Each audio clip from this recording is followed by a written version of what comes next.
بسم اللہ الرحمن الرحیم۔ یہ تمہارا بیٹا نہیں، آپ کو قافلے کے ساتھ اس لیے نہیں لے جایا گیا تھا کہ آپ کم عمر تھے۔ آپ وہیں درخت کے نیچے بیٹھ گئے۔ ادھر بحیرہ نے لوگوں کو دیکھا اور ان میں سے کسی میں وہ صفت نظر نہ آئی جو آخری نبی کے بارے میں اسے معلوم تھی، نہ ان میں سے کسی پر وہ بدلی نظر آئی، بلکہ اس نے عجیب بات دیکھی کہ وہ بدلی وہاں پڑاؤ کی جگہ پر ہی رہ گئی تھی۔ اس کا صاف مطلب یہ تھا کہ بدلی وہی ہے جہاں اللہ کے رسول ہیں۔ تب اس نے کہا، اے قریش کے لوگو، میری دعوت سے آپ میں سے کوئی بھی پیچھے نہیں رہنا چاہیے۔ اس پر قریش نے کہا، اے بحیرہ، جن لوگوں کو آپ کی دعوت میں لانا ضروری تھا ان میں سے تو کوئی نہیں رہا۔ ہاں ایک لڑکا رہ گیا ہے جو سب سے کم عمر ہے۔ بحیرہ بولا، تب پھر مہربانی فرما کر اسے بھی بلا لیں۔ یہ کس قدر بری بات ہے کہ آپ سب آئیں اور آپ میں سے ایک رہ جائے، اور میں نے اسے آپ لوگوں کے ساتھ دیکھا تھا۔ تب ایک شخص گیا اور آپ کو لے کر بحیرہ کی طرف روانہ ہوا۔ اس وقت وہ بدلی آپ کے ساتھ ساتھ چلی اور تمام راستے اس نے آپ پر سایہ کیے رکھا۔ بحیرہ نے یہ منظر صاف دیکھا۔ وہ اب آپ کو اور زیادہ غور سے دیکھ رہا تھا اور آپ کے جسم مبارک میں علامات تلاش کر رہا تھا جو ان کی کتب میں درج تھیں۔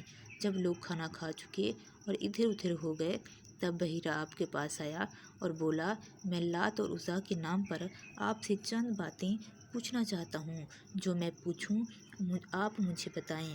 اس کی بات سن کر آپ نے فرمایا، لات اور عزیٰ بتوں کے نام پر مجھ سے کچھ نہ پوچھو۔ اللہ کی قسم، مجھے سب سے زیادہ نفرت انہی سے ہے۔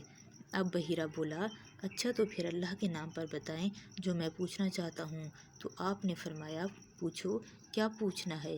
اس نے بہت سے سوالات کیے، آپ کی عادات کے بارے میں پوچھا۔ اس کے بعد اس نے آپ کی کمر پر سے کپڑا ہٹا کر مہر نبوت کو دیکھا۔ وہ بالکل ویسی ہی تھی جیسی کہ اس نے اپنی کتابوں میں پڑھا تھا۔ اس نے فوراً مہر نبوت کی جگہ کو بوسہ دیا۔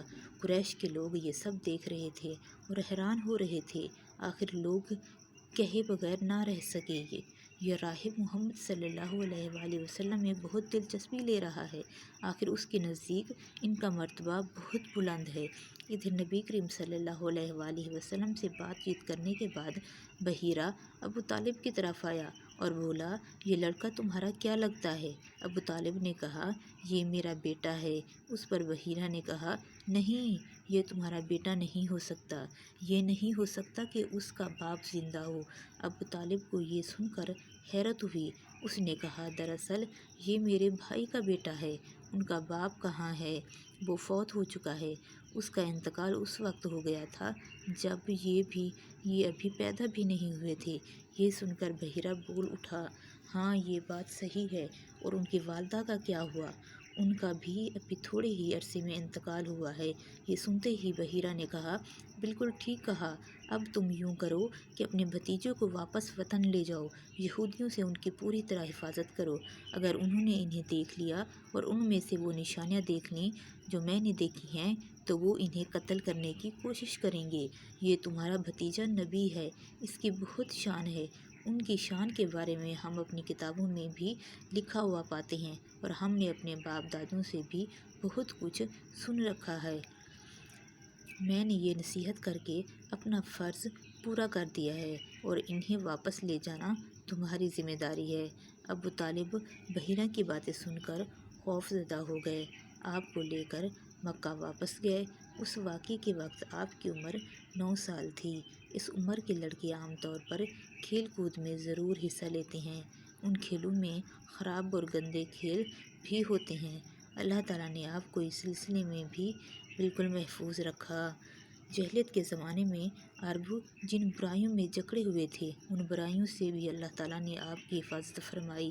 ایک واقعہ آپ نے خود بیان فرمایا۔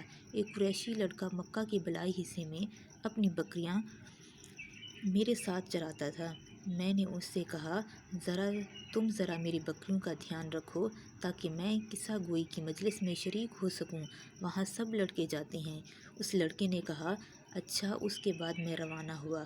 میں مکہ کے ایک مکان پر داخل ہوا تو مجھے گانے اور باجے کی آواز سنائی دی۔ میں نے لوگوں سے پوچھا یہ کیا ہو رہا ہے؟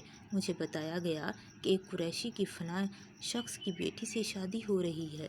میں نے اس طرف توجہ دی ہی تھی کہ میری آنکھیں نیند سے جھلکنے لگیں، یہاں تک کہ میں سو گیا۔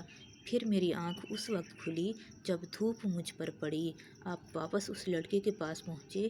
اس نے پوچھا تم نے وہاں جا کر کیا کیا؟ میں نے اسے واقعہ سنا دیا۔ دوسری رات پھر ایسا ہی ہوا۔ مطلب یہ کہ قریش کی لغو مجلس سے اللہ تعالیٰ نے آپ کو محفوظ رکھا۔ قریش کے ایک بت کا نام بوانا تھا۔ قریش ہر سال اس کے پاس حاضری دیا کرتے تھے، اس کی بے حد عزت کرتے تھے، اس کے پاس قربانی کا جانور ذبح کرتے، سر منڈواتے، سارا دن اس کے پاس اعتکاف کرتے۔